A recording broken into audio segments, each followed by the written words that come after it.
Today we're going over stories of people who became real-life anti-heroes when they were pushed too far. Ned Kelly.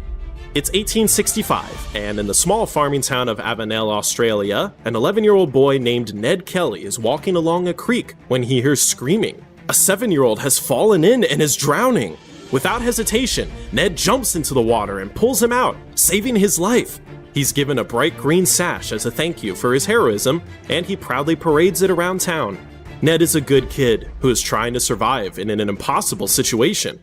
His father, Red, is an Irish ex-convict doing his best to make ends meet on their small farm, but it's brutal. They're dirt poor and the land is unforgiving. The Kelly farm is tucked away in rural Victoria where the soil is tough and the British colonial authorities watch ex-convicts like hawks, just waiting for them to screw up. Things get so bad that Red already moved them once to his smaller farm in Avenel, basically gambling that the new area would solve all their problems. It doesn't, and the Kellys continue to struggle.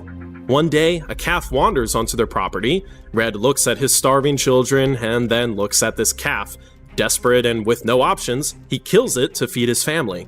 He knows this is wrong, but he doesn't know what else to do. The police show up and drag Red away in front of a young Ned for cattle theft.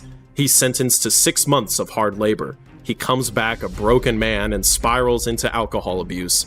By December 1866, he's dead.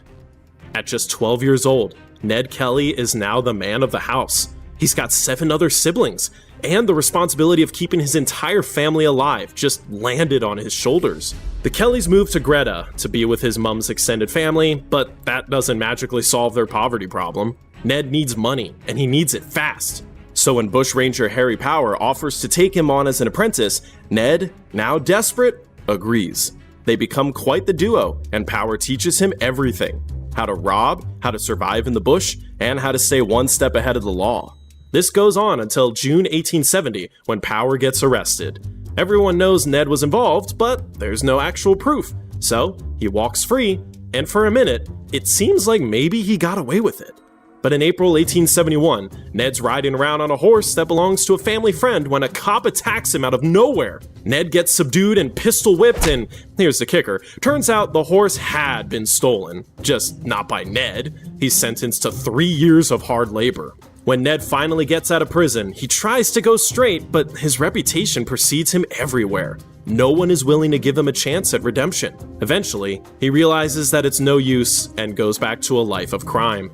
He starts up a horse stealing ring, and surprisingly, he's really good at it, and it's incredibly successful. He's finally, for the first time, making actual money. But in April 1878, a cop named